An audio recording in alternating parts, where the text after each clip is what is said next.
What if North Vietnam had lost the Tet Offensive? What if one of the most iconic moments of the Vietnam War had ended differently? Imagine a world where the North Vietnamese forces failed spectacularly in the Tet Offensive of 1968. How would that have changed the war? Would the United States have won in Vietnam? And what kind of world would we be living in today? Stay with us as we dive deep into this alternate reality and uncover a very different Vietnam War and a very different America. To understand how history could have played out differently, we first need to return to one of the most pivotal and misunderstood moments of the Vietnam War, the Tet Offensive. It was early 1968, the Lunar New Year holiday known as Tet in Vietnam, a time traditionally marked by ceasefires and family gatherings. American and South Vietnamese forces were expecting a lull in the fighting, but instead, what they got was a massive, coordinated surprise attack launched by the North Vietnamese Army and the Viet Cong. More than 100 cities, towns, and military installations across South Vietnam were suddenly under siege. Saigon, the capital, saw its streets erupt in gunfire and explosions. Even the U.S. Embassy compound, long considered a symbol of American strength, was attacked by a Viet Cong commando squad that breached the walls and engaged in a fierce firefight. For the Communists, this was meant to be a knockout blow. Their goal was not just military victory, it was psychological. North Vietnam hoped the shock and scale of the Tet Offensive would trigger a popular uprising in South Vietnam and force the United States to abandon its mission. Though the offensive ultimately failed to hold any territory and resulted in devastating losses for the Communists, the psychological impact far exceeded their battlefield defeats. Why? Because back in the United States, Americans had been repeatedly told that victory was near. General William Westmoreland, the top U.S. commander in Vietnam, had publicly declared that the enemy was on the ropes. But when American families turned on their TVs and opened their newspapers in late January 1968, they didn't see victory. They saw chaos. They saw cities in flames, American soldiers pinned down, and the enemy striking at the heart of the South. Even though U.S. and South Vietnamese forces successfully repelled the attacks within a matter of weeks, the damage was done. Public trust in the Johnson administration crumbled. Critics accused the government of misleading the public about the war's progress. Anti-war protests erupted in cities and college campuses across the country. Media outlets, most famously Walter Cronkite of CBS News, began to question whether victory in Vietnam was even possible. When Cronkite, the most trusted man in America, expressed his doubts on national television, it resonated with millions. The political fallout was swift. President Lyndon B. Johnson, worn down by mounting criticism and personal doubts, stunned the nation in March 1968 by announcing he would not seek re-election. The Vietnam War, which had started as an effort to contain communism, now felt like an endless, unwinnable quagmire to much of the American public.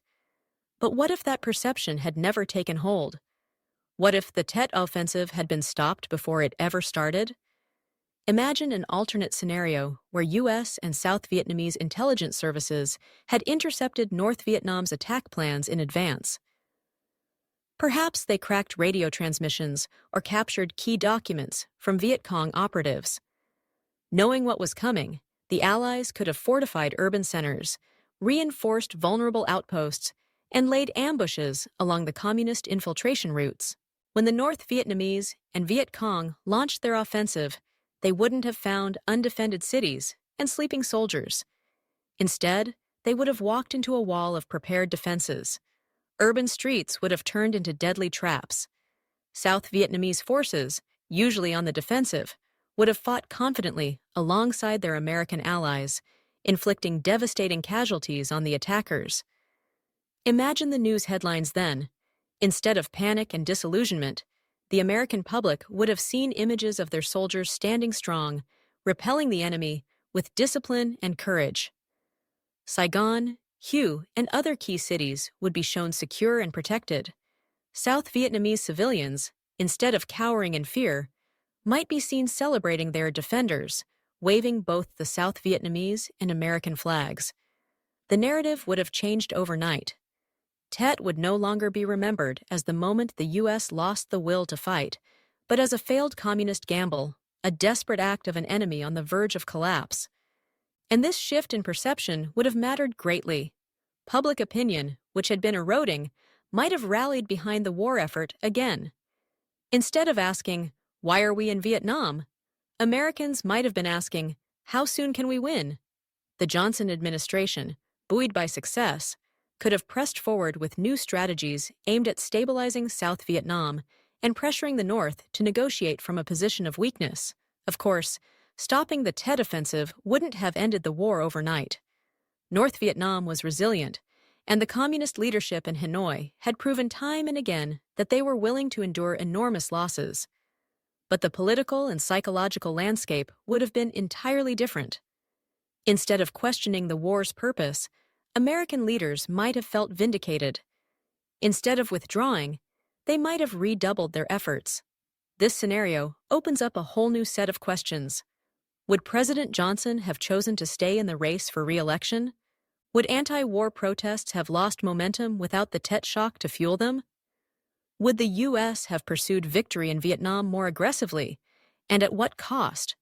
In the next part, we'll dive deeper into American politics and ask, what happens to the presidency of Lyndon B. Johnson in this alternate reality? Does he stay in power and reshape the war and the nation's future? Or does a different chapter of history unfold entirely? Now picture this alternate 1968. The Tet Offensive is not a shock to American morale, but a validation of U.S. strength. Instead of watching Saigon burn on television, Americans see footage of Viet Cong soldiers surrendering, their weapons stacked in the streets. Instead of headlines screaming, "Crisis in Vietnam," the papers declare Allied forces repel communist assault. For President Lyndon B. Johnson, this moment changes everything. In our real timeline, the emotional toll of Tet broke his presidency. Worn down by criticism, war fatigue, and collapsing public trust, Johnson made the stunning decision not to seek re-election. But in this alternate world, his fortunes take a sharp turn. Johnson, who had always believed that American persistence would prevail, now has the proof he needs to silence his critics. He doesn't announce his retirement. Instead, he announces his re-election campaign with renewed vigor. No longer painted as the architect of a losing war, he brands himself the man who saved South Vietnam from destruction. In speeches across the country, Johnson frames the failed Tet Offensive as the turning point, proof that communist forces are desperate and declining. His approval ratings surge.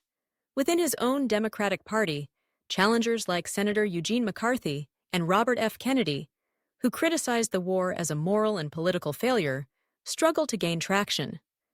Their central argument, that the war is unwinnable, has lost its urgency. Even the American public, weary of war, begins to hope that maybe, just maybe, victory is achievable. But Johnson doesn't stop at words. With a reinvigorated mandate, his administration launches a revamped military strategy, often referred to as clear and hold. The goal is no longer just body counts and jungle patrols. It's about securing key cities, roads, and provinces, making sure that once communist forces are pushed out, they don't come back. South Vietnamese forces, emboldened by their recent successes, play a larger role in the defense of their country. American advisors focus on improving the South Vietnamese Army's leadership, logistics, and intelligence. Slowly but surely, stability returns to areas that had once been contested battlegrounds. Meanwhile, the war expands geographically. The Ho Chi Minh Trail, the labyrinthine supply route that fed communist troops in the South, is now firmly in the crosshairs. American airstrikes over Laos and Cambodia intensify, aiming to sever the flow of weapons and reinforcements from North Vietnam. Covert operations by the CIA and Special Forces units target communist sanctuaries across the border. The American media, which had been highly critical of the war, is forced to recalibrate. Reports of the communists' staggering losses and their inability to trigger a South Vietnamese uprising shift the narrative. Instead of doom and despair, the public hears stories of towns being rebuilt, schools reopening, and communist defections. The anti-war movement, though still alive, loses much of its momentum. Without the dramatic failure of the Tet Offensive, there is no sudden catalyst for massive protests. College campuses remain active, but the urgency of their cause is muted. Leaders like Martin Luther King Jr., who criticized the war for draining resources from the fight against poverty, still speak out, but their message competes with a public now cautiously optimistic about Vietnam's future. On the global stage, America's allies breathe a sigh of relief. Nations like Australia, South Korea, and Thailand, who contributed troops and aid to the war effort, feel validated in their support. The broader anti-communist alliance in Asia, from Japan to the Philippines, feels strengthened. Meanwhile, the communist world faces uncertainty. China and the Soviet Union, key backers of North Vietnam, are alarmed by the Tet failure. Their investments in Hanoi's victory suddenly look shaky. Moscow worries about losing face in the Cold War rivalry, while Beijing, concerned about American dominance in Southeast Asia, reconsiders how far it is willing to escalate. In Cambodia and Laos, where leftist insurgencies and the Khmer Rouge had been gathering steam, the momentum falters. Rebel forces lose faith in the inevitability of communist victory, and internal divisions weaken their cause. In Thailand and Indonesia, where communist movements had faced brutal crackdowns in the mid-1960s, the Tet failure convinces many that the tide of history is not in their favor. But wars, as history shows us, are rarely over after a single battle. Even in this alternate timeline, the question remains: can the United States sustain this renewed effort? Victory in Vietnam requires more than battlefield success. It requires political stamina, financial commitment, and the ability to maintain public support over years of nation-building. And then there is North Vietnam itself. Would its leaders, having suffered this setback, admit defeat and seek peace? Or would they do what they had always done: regroup, adapt, and strike again when the moment is right? After all, the Vietnamese communists had endured decades of war against the French and Japanese before the Americans ever arrived. There is also the danger of overreach. With growing confidence, some American strategists might push for even bolder actions, invading North Vietnam, blockading its ports, or threatening to escalate the war into China's backyard. Could such bold moves force Hanoi to surrender, or spark a wider conflict that the U.S. might not control? These are the dilemmas Johnson now faces in our alternate history. He has won a critical battle, restored his presidency, and regained the public's trust. But the future remains uncertain. Winning one major offensive does not guarantee final victory. In the next part, we'll turn our attention to Hanoi. What happens inside North Vietnam's leadership circles after this crushing failure? Do they pursue peace, or prepare for an even deadlier round of conflict? Could the war finally come to an end, or is this just the calm before another storm? Stay tuned as we uncover what could have happened in the corridors of power in Hanoi and what that might have meant for the world. In our reality, the Tet Offensive was a devastating loss for North Vietnam militarily, but a psychological masterstroke. Despite losing tens of thousands of fighters, the Communists successfully framed Tet as proof of their strength and resolve, inspiring anti-war movements across the world and shaking American confidence.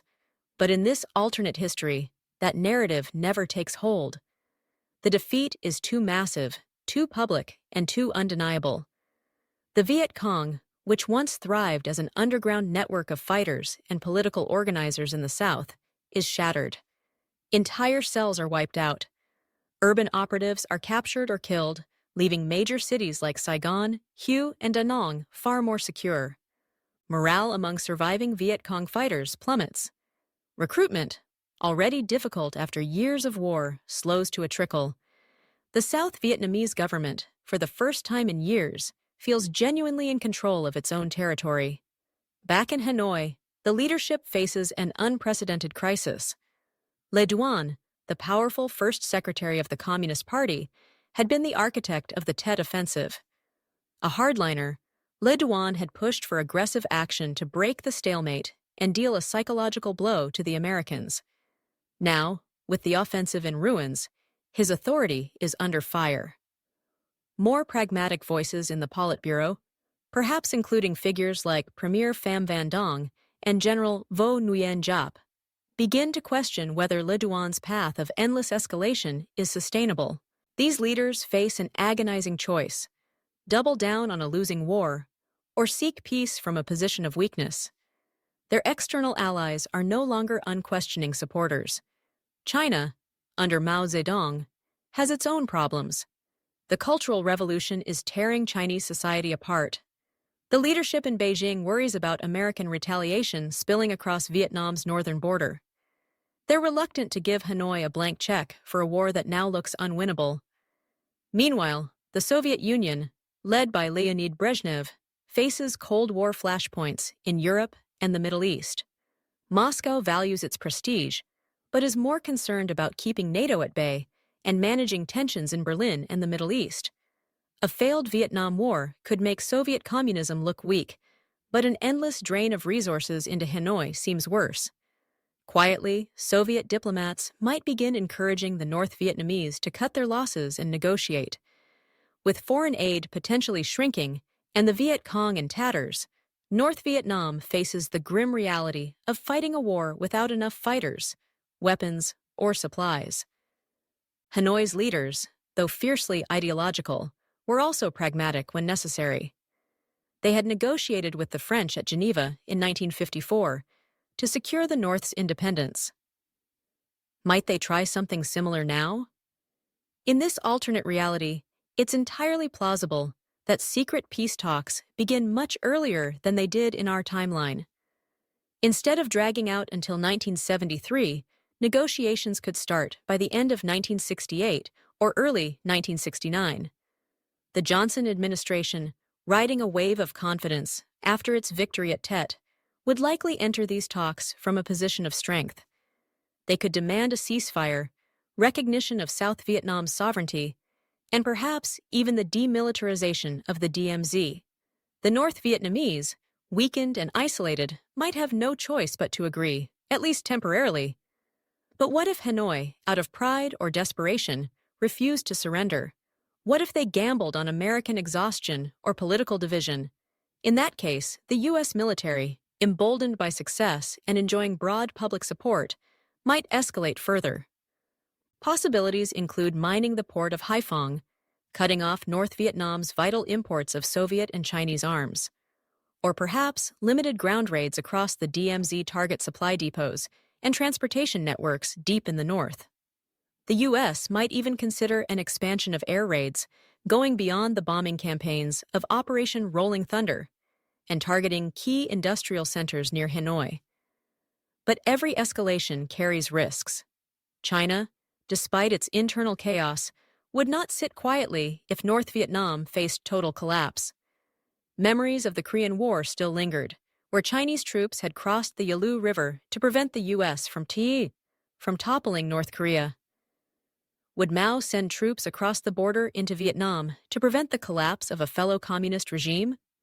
The Soviet Union, though less likely to intervene directly, could increase arms shipments or retaliate against American interests elsewhere. A wider Cold War confrontation could loom dangerously close. Thus, the Johnson administration, and later perhaps President Nixon if elected in this alternate scenario, would face a delicate balancing act. How far should America push for victory before the risks outweigh the rewards? Should they press for total victory, risking a broader war, or settle for a negotiated peace, while America still holds the upper hand? On the ground, North Vietnamese soldiers, weary and battered, would have to decide whether to keep fighting for a distant, uncertain communist victory. Civilians in the north, facing shortages and air raids, might begin to question their government's judgment for the first time in decades. But history has shown that the Vietnamese people are nothing if not resilient. Even in the face of overwhelming odds, they had resisted colonial France, Imperial Japan, and decades of hardship. Would they now give up, or adapt and survive once again? Perhaps Hanoi's leaders decide to regroup quietly, licking their wounds and preparing for a longer, slower struggle of political subversion and selective guerrilla warfare. Maybe they bet that American public support, strong after Tet's failure, will eventually wear thin if the war drags on long enough. Or perhaps, recognizing their diminished position, they accept an imperfect peace, securing the survival of the North while sacrificing their dream of reunifying the country, at least for the foreseeable future. Either way, the Vietnam War as we know it is forever changed. In the next part, we'll explore how a victorious America in Vietnam reshapes the broader Cold War. How would renewed American confidence affect conflicts in Latin America, the Middle East, and beyond? Would the U.S. become even more assertive globally, or fall into new traps of overconfidence? Stay with us as we reimagine a Cold War where Vietnam was not America's great failure, but its unlikely victory. If America had secured victory in Vietnam, the ripples across the Cold War and across American society would have been profound. Picture the 1970s not as a decade of doubt and division, but as a time when American global leadership felt vindicated. The Vietnam Syndrome, that deep national reluctance to engage in foreign wars, might never have taken root. Instead of caution and skepticism, the U.S. would have emerged from Vietnam with its confidence and its Cold War mission renewed. In our real timeline, Vietnam became a cautionary tale. Future presidents hesitated before committing troops abroad, haunted by memories of jungles, guerrilla warfare, and unwinnable conflicts. But in this alternate history, the story is very different.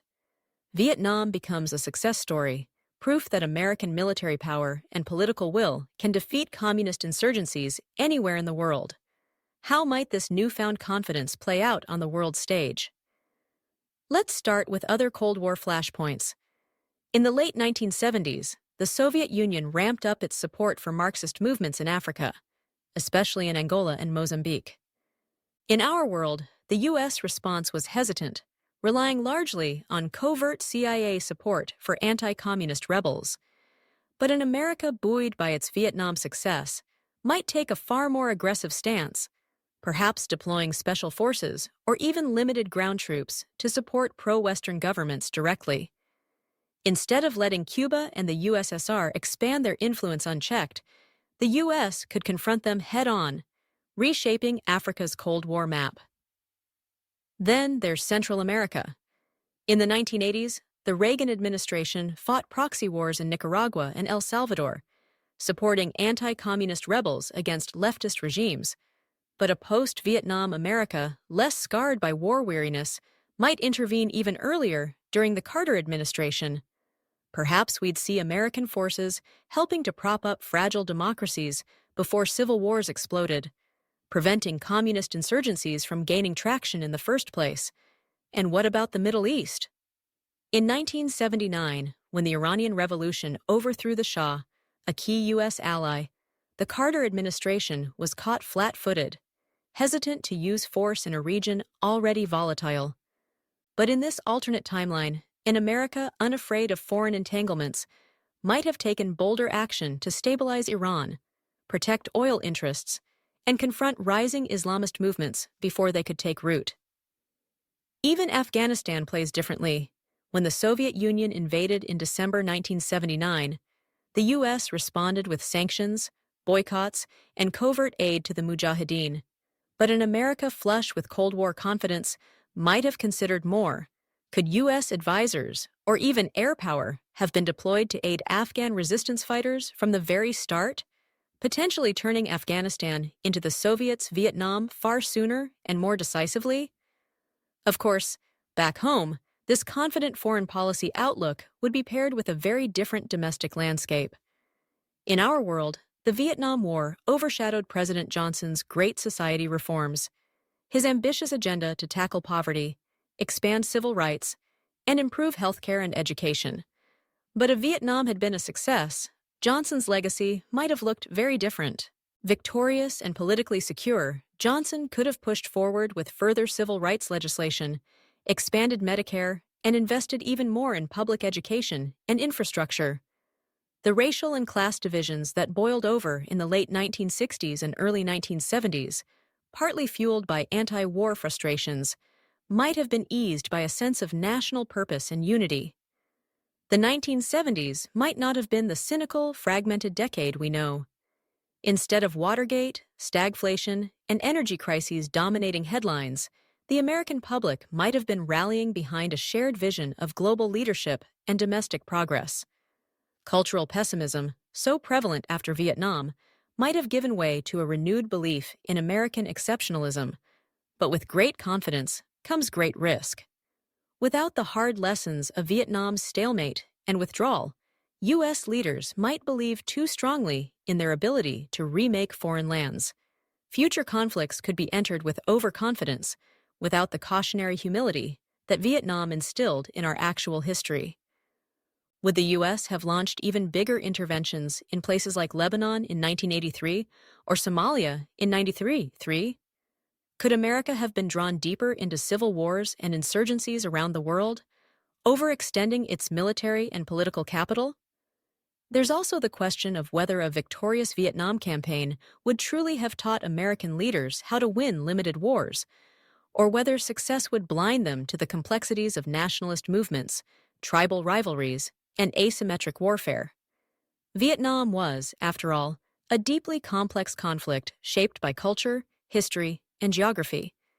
Victory there didn't mean victory everywhere else. And what of America's image abroad? A more aggressive America might have been seen not as a liberator, but as an imperial power, stirring resentment and resistance in other parts of the world.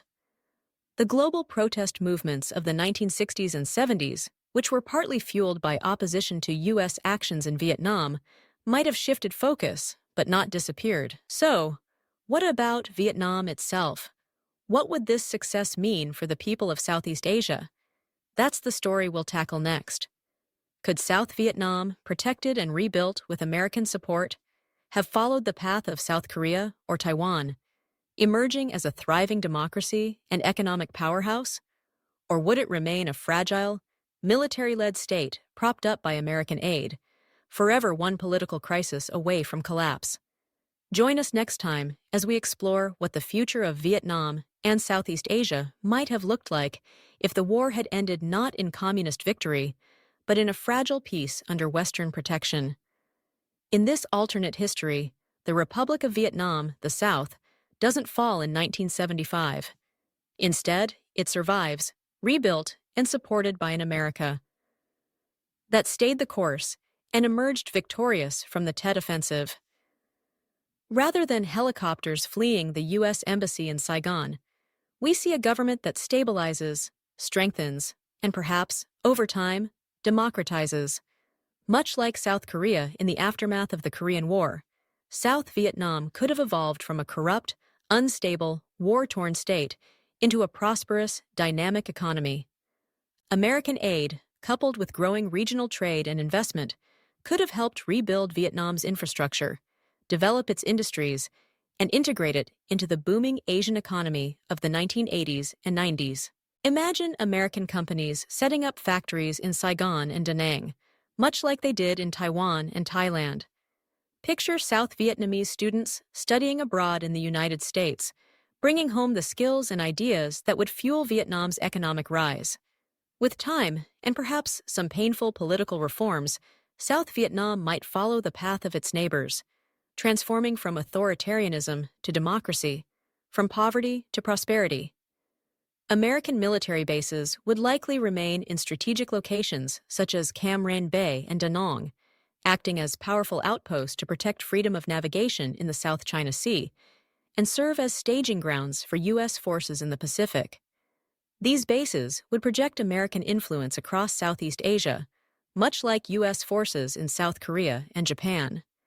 The survival of South Vietnam would have ripple effects across the region.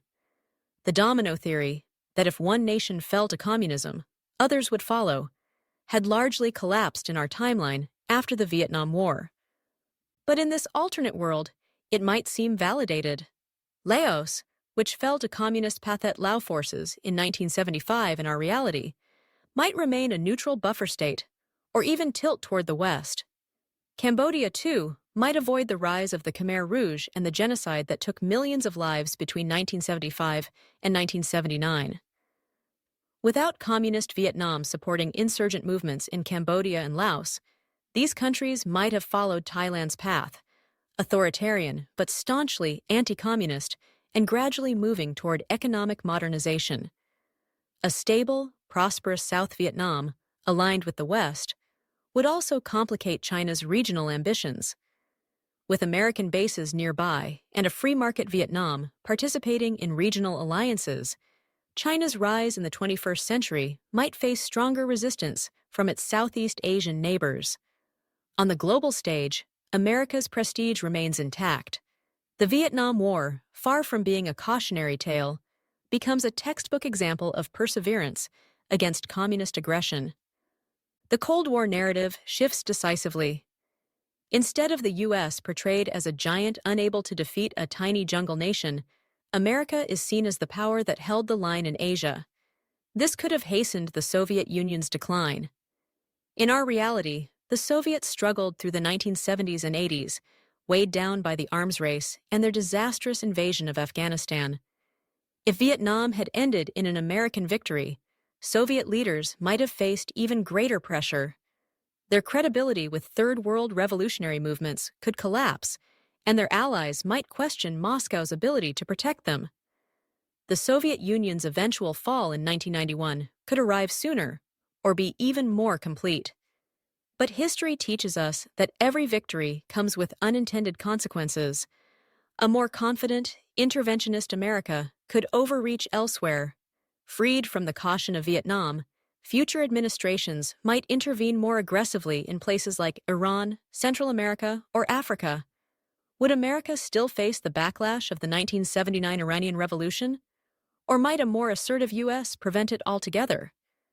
Would conflicts like the Nicaraguan Contra War or El Salvador's Civil War still burn on, but with an America more willing to commit boots on the ground? Domestically, victory in Vietnam might delay the national soul-searching that followed the actual war. The skepticism of government, the distrust of military adventures, and the powerful anti-war movements of the 1970s might never fully materialize. Would that make America stronger and more united? Or would it create an overconfident nation blind to the dangers of endless foreign entanglements? And what about Vietnam itself? Would South Vietnam, even with American support, be able to forge a lasting peace with its communist northern neighbor? Or would the two Vietnams remain divided, like North and South Korea, staring at each other across a fortified border for decades?